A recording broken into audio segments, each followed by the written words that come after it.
ఒకటి సరోజ్ గారు మీరు ఒకసారి గమనిస్తే హ్మ్. ప్రీవియస్ సినిమాల ప్రమోషన్‌కి, ఇప్పుడు సినిమాల ప్రమోషన్‌కి చాలా చేంజ్ వచ్చింది. అవునండి. ఇప్పుడు ఒక 2, 3 ఇయర్స్ నుంచి రిలీజ్ అయ్యే సినిమాలన్నీ కూడా అవును. ఎక్కువ ఎళ్లి బాంబేలో ప్రమోషన్స్ చేస్తున్నారు. ఓకే. మీరే మమ్మల్ని ఆదరించాలి, మీరే మా ఫ్యాన్స్ అంటున్నారు. మన తెలుగోళ్ళు కూడా చివరికి. అవును. ఇంటర్వ్యూలు కూడా వాళ్ళకే ఇస్తున్నారు. హ్మ్. వాళ్ళకే మళ్ళీ బిఫోర్ సినిమా రిలీజ్ ఒక పార్టీ, ఆఫ్టర్ సినిమా రిలీజ్ ఒక పార్టీ. వాళ్ళతో డాన్స్‌లేస్తారు, సెల్ఫీలు దిగుతారు. చాలామంది హిందీ రిపోర్టర్స్ ఇక్కడ లోకల్ వాళ్ళకి ఓకే. రిలేషన్ ఉంటది కదా! ఓకే. వాళ్ళు అన్ని గ్రూప్‌లో కూడా పెడుతున్నారు అవి. ఓకే. మాకు అంటే మా జర్నలిస్టులకి అంత వాల్యూ ఇస్తారు మీ తెలుగు హీరోస్, డైరెక్టర్స్, ప్రొడ్యూసర్స్ అని చెప్పేసి వాళ్ళు చెప్తున్నారు. భయపడతారు, వాల్యూ ఇస్తారు. ఎందుకంటే వాళ్ళ రివ్యూ అనేది చాలా బలంగా ఇస్తారు. మనలాగా డప్పు కొట్టరు. అవును. ఎందుకు వార్ 2కి ఎంత యుద్ధం చేశారో అందరికి తెలిసిందే. ఓకే. పెద్ద జోకర్లను చేసేసారు ఆర్టిస్టులను అక్కడ. నేను జర్నలిజం గురించి కామెంట్ చేయకూడదు అనుకుంటున్నా అండి. నేను ఆల్రెడీ కామెంట్ చేసే నా లాస్ట్ ఇయర్ నాది పరాక్రమం అని 2 కోట్లు పెట్టి తీసానండి థియేట్రికల్ ఫిల్మ్. సగం మంది జర్నలిస్టులు రాలేదు. నా ప్రీ రిలీజ్ ఈవెంట్స్కి వాటికి రాలేదు. నేను సెలబ్రిటీస్ వచ్చారు, బుచ్చిబాబు గారు వచ్చారు, సందీప్ కృష్ణ వచ్చాడు, విశ్వక్సేన్ వచ్చాడు, ఎస్కేఎన్ గారు వచ్చారు. ఇంతమంది వచ్చినా కూడా సగం మంది మీడియా రాలా, భయపడ్డారు. వీడేదో అంటాడు మనల్ని అని చెప్పి. సో జర్నలిజం గురించి మనం కామెంట్ చేయకూడదు అనుకోండి ఇప్పటి వరకు ప్రస్తుతానికి. అంటే నేను చిన్నప్పటి నుంచి నమ్మను. ఒక విషయం చెప్పేవాళ్ళు ఏంటంటే follow the rules, go to the top, change the rules అంటారు. అంటే అది నేను ఎప్పుడు నమ్మను. మనం ఎప్పుడున్నా కూడా మన వాయిస్ ఒకేలాగా ఉండాలి కదా. ఈరోజు మనం గుంటనక్కలాగా ఉండి రేపు పులి అయిపోవాలనుకోవడం కూడా తప్పే కదా నా ఫీలింగ్.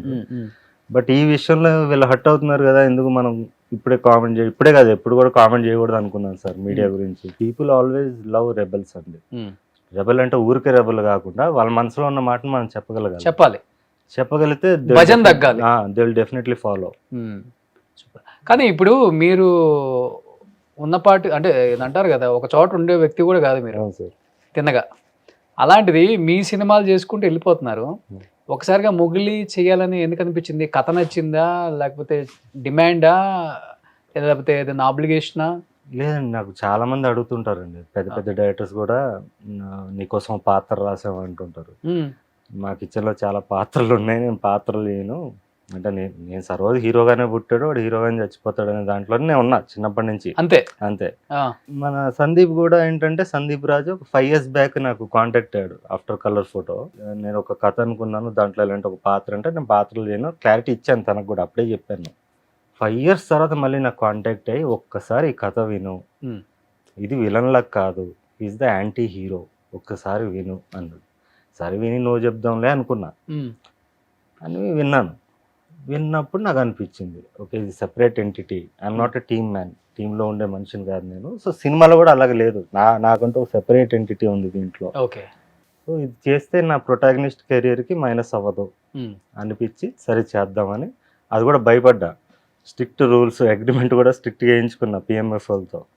నాకు కథ మెయిల్ చేయాలి, కథలో ఏ రకమైన చేంజెస్ ఉండకూడదు అని వాళ్ళు నాకు అఫీషియల్ మెయిల్ చేశారు, ఆ అగ్రిమెంట్ ఇచ్చారు. ఇవన్నీ తీసుకున్నాకే నేను దిగా సినిమాలోకి. ఏం చేంజ్ లేదా? ఎడిటింగ్ డబ్బింగ్కి వెళ్ళే ముందు కూడా ఎడిటింగ్ మొత్తం నేను చూసుకుని ఫైనల్ చేసాకే వెళ్ళా.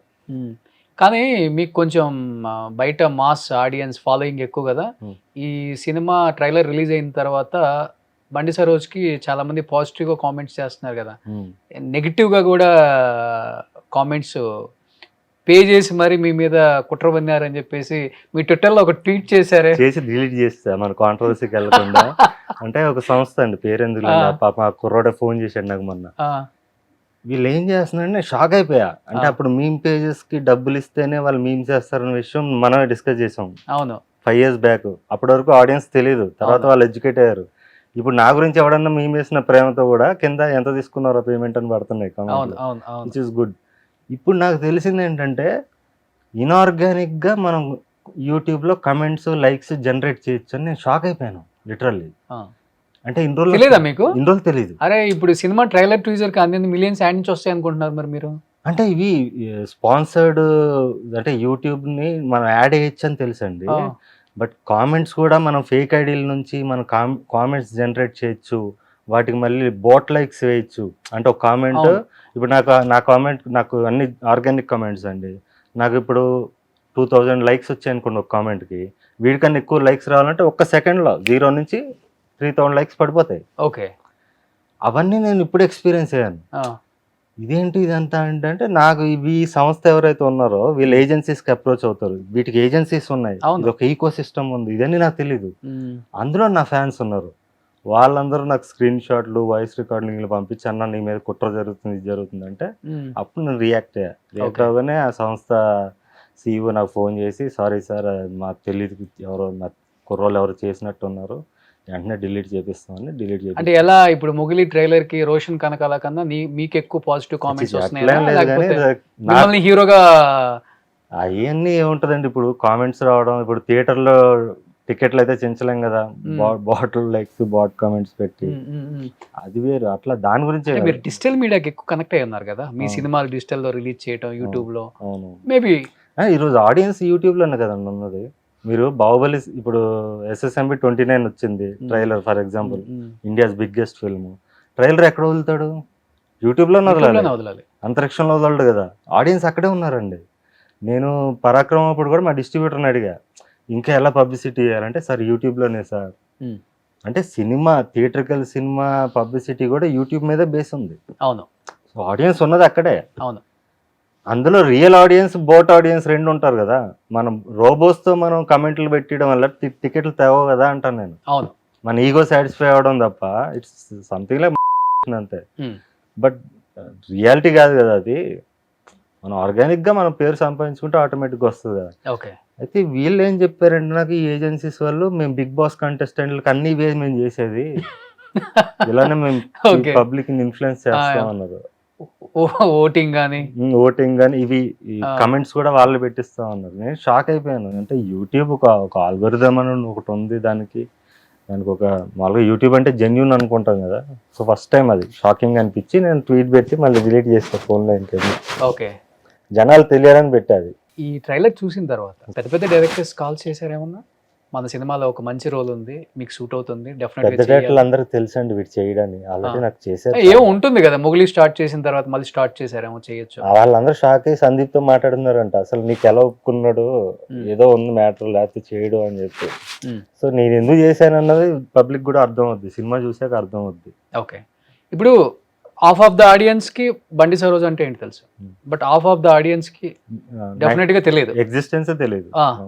హెడ్ వెయిట్, పొగరు, బలుపు ఇవన్నీ మాట్లాడుకుంటారు కదా, వాళ్ళకి ఏం చెప్తావు సమాధానం బండి సరోజ్ ప్రియ? నేను ఒకప్పుడు రియాక్ట్ అయ్యేవాడినండి, సమాధానం చెప్పేవాడు, కానీ తర్వాత నేను రియలైజ్ అయ్యా, ఒకరోజు ఆలోచించా.